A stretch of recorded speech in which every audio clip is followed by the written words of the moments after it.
नमस्कार नहीं welcome you all world affairs. मैं हूं प्रशांत धवन। नाउ कश्मीर फाइल्स आप अगर देखें तो इंडियन पॉलिटिक्स में शायद मोस्ट डिस्कस्ड मूवी बन चुकी है। मैंने आज तक कभी भी एक ऐसी मूवी नहीं देखी जिसको पार्लियामेंट में डिस्कस किया जा रहा है हमारी वित्त मंत्री द्वारा। प्राइम मिनिस्टर अलग से इस पर स्टेटमेंट दे रहे हैं। ये एक बहुत ही ज़्यादा मैं कहूँगा इम्पैक्टफुल मूवी है ऑल टुगेदर। ऑलरेडी आपको पता होगा कि 8 स्टेट्स हैं इंडिया में। ज़्यादातर जो ये स्टेट्स हैं they are ruled by BJP government. तो 8 स्टेट्स हैं इंडिया में जिन्होंने टैक्स फ्री डिक्लेयर कर दिया है कश्मीर फाइल्स को। कोई बड़ी बात नहीं है, इन द फ्यूचर ये नंबर आपको 9 से 10 के आसपास भी मिले। हाँ, इस बीच एक सेटबैक इस मूवी को ये भी लगा है कि मॉरिशस पहला देश बना है जिसने कहा है कि ये मूवी सेंसरशिप का टेस्ट पास नहीं करती, तो इसलिए ये मूवी लगता नहीं है कि मॉरिशस में रिलीज होने वाली है। हालांकि कुछ लोगों ने इसके अगेंस्ट अपील करी है, मगर देखना होगा कि इवेंचुअली मॉरिशस यहाँ पर करता क्या है। मॉरिशस बाय द वे मैं आपको ये बता दूं एक इस्लामिक कंट्री नहीं है, मिक्स रिलीजन वाली कंट्री है। यहाँ पे आपको Hindus, Christians, Muslims, various religion के लोग यहाँ पे आपको मिलेंगे। और जहाँ पर वेरियस न्यूज आउटलेट्स अब इस मूवी को ये भी कह रहे हैं कि यहाँ पे इस्लामाफोबिया इस मूवी में। पीएम मोदी ओपनली, मैं पहली बार देख रहा हूँ कि prime minister of India openly एक मूवी की सपोर्ट में आए हैं। यहाँ पे मैं चाहता हूँ कि आप सुने पीएम मोदी ने कहा क्या है अबाउट कश्मीर फाइल्स। इतनी बड़ी घटना कोई फिल्म नहीं बना पाया क्योंकि सत्य को दबाने का लगातार प्रयास हुई हमारे देश में। भारत विभाजन जब हमने 14 अगस्त को एक हॉरर डे के रूप में याद करने के लिए तय किया तो कई लोगों को बड़ी मुसीबत हो गई है। कैसे भूल सकता है देश? कभी कभी उसमें से तुम्हें तो सीखने को मिलता है। भारत विभाजन में ऑथेंटिक कोई फिल्म नहीं बनी और इसलिए इन दिनों आपने देखा होगा कश्मीर फाइल फिल्म की चर्चा चल रही है। और जो लोग हमेशा फ्रीडम ऑफ एक्सप्रेशन के झंडे लेकर के घूमते हैं वो पूरी जमात बौखला गई है पिछले 5-6 दिन से।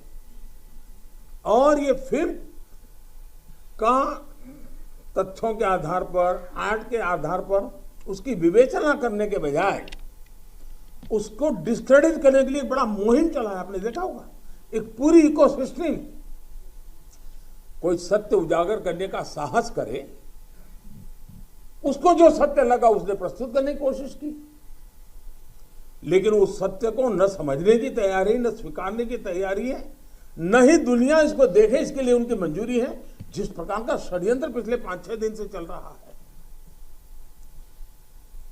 मेरा विषय कोई फिल्म नहीं है,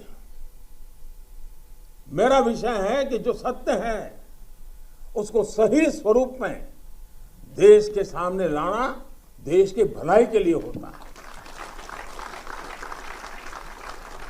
उसके कई पहलू हो सकते हैं।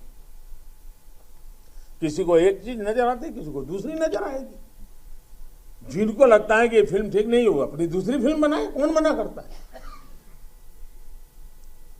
लेकिन उनको हैरानी हो रही है कि जिस सत्य को इतने सालों तक दबा करके रखा उसको तथ्यों के आधार पर जब बाहर लाया जा रहा है और कोई मेहनत करके ला रहा है तो उसको पूरी इकोसिस्टम लग गई है, पूरी इकोसिस्टम लग गई है। और ऐसे समय जो सत्य। अब एक तरफ पीएम मोदी की स्टेटमेंट आई है, फिर हमारी फाइनेंस मिनिस्टर ने भी यहाँ पर कश्मीर फाइल्स को पार्लियामेंट में मेंशन किया। ये वीडियो छोटी सी वीडियो है, ये मैं चाहता हूँ ये भी आप देखें। कश्मीर फाइल्स के बारे में डिनायल का ट्वीट्स लगातार आया और ये भी बोले कश्मीरी पंडित्स खुद जा करके चल गए कश्मीर से, उनके खुद की मर्जी से, ना कि कुछ हुआ। डिनायल कांग्रेस के ऑफिशियल हैंडल से, और उस हैंडल में से ये भी बोले कि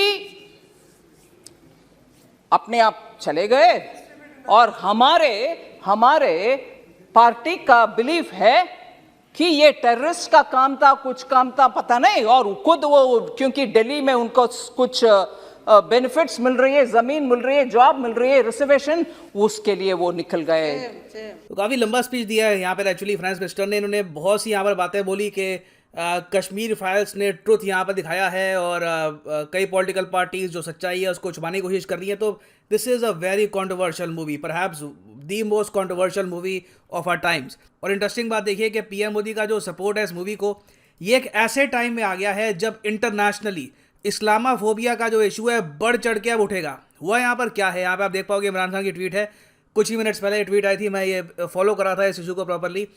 यूनाइटेड नेशंस में रिसेंटली एक रेजोल्यूशन पास कर दिया गया है इस्लामाफोबिया के अगेंस्ट। इस रेजोल्यूशन को चाइना ने, रशिया ने, पाकिस्तान ने, कुछ जो ओआईसी कंट्रीज हैं उन्होंने भी यहाँ पर सपोर्ट किया। अब हुआ यहाँ पर इसके अंदर क्या है कि 15 मार्च को डिक्लेयर कर दिया गया है as international day to combat Islamophobia. तो ऐसे टाइम में ये जो मूवी रिलीज हुई है तो डेफिनेटली अब इस मूवी पर प्रेशर बनेगा इंटरनेशनली। हो सकता है कि कुछ और कंट्रीज यहाँ पे अपने सेंसर बोर्ड की परमिशन ना दे इस मूवी को, और इस्लामाफोबिया इशू कहकर इस मूवी को उतना एक्सपोजर ना मिले ग्लोबली जितना परहैप्स मिलना चाहिए। तो अभी देखना यहाँ पर यह होगा कि कौन कौन सी कंट्रीज अलाउ करती है कश्मीर फाइल्स को इन द फ्यूचर और किन कंट्रीज में थोड़ी सी प्रॉब्लम आती है। I will keep you all updated with regular videos. और फाइनली यहाँ पर मैं ये भी ऐड कर दूं कि अनअकैडमी की अभी मैसिव सेल चल रही है, 20% of, flat 20% of. Comment section में जाओ, ये सेल बाय द वे 16 को खत्म हो जाएगी। So remember that this is a rare sale, कई दिनों बाद आती है ये वाली सेल। तो यहाँ पे आप चूज कर सकते हैं अपना exam of your choice, for example UPSC, SSC bank, NEET UG, जिसके लिए भी आपको प्रिपेयर करना है आप परचेज कर सकते हैं यहाँ पे उसका कोर्स। फॉर एग्जाम्पल अगर आपको प्रिपेयर करना है यूपीएससी का कोर्स जिसमें आपकी प्रीलिम्स, मेंस, ऑप्शनल तीनों की तैयारी हो जाती है, go for the UPSC course. Click करिए पिक ए प्लान पर और यहाँ पे आप परचेज कर पाएंगे 36 मंथ का कोर्स। और अगर यहाँ पे आप कोड डालते हैं PD10 तो यूजुअली आपको जो डिस्काउंट मिलता है 10% का, ये इंक्रीज होके हो जाएगा 20%। The prices will fall a lot, so use the code PD10 and save money. ये ऑफर 16 मार्च को खत्म हो जाएगा। Thank you for listening and as always God bless you all.